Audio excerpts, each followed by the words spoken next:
বাংলাদেশে মনে হয় এই জীবনে আর ভালো জিনিস বানাবে না।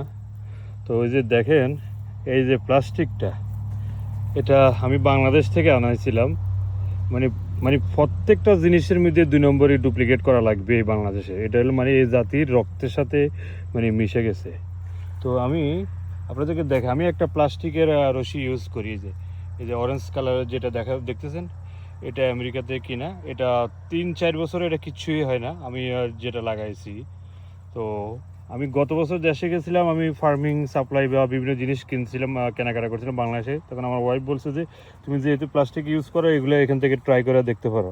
তো আমি বাংলাদেশ থেকে কিছু প্লাস্টিক আনছি আইনা, এবার মানে এদিক দিয়ে আমার যে মানে হ্যাঙ্গিং করে দেওয়ার জন্য এরকম রশি যখন ঝুলাইছিলাম, তখন কিছু রশি শর্ট পড়ছিল। তো বাংলাদেশ থেকে যেটা আনছি সেটা লাগাই দিছি। তো দেখেন, এখানে এক সিজনও দেয় না, সবেমাত্র কত 2 মাস, অটোমেটিক এটা পয়সা এটা মানে সিরে পড়তেছে। আর যেটা এই যে আমেরিকান যে জিনিসটা, এটা এটা স্ট্রং হয়ে রয়েছে। এটা মানে ছিঁড়বে যে এটার কোনো লক্ষণ নাই।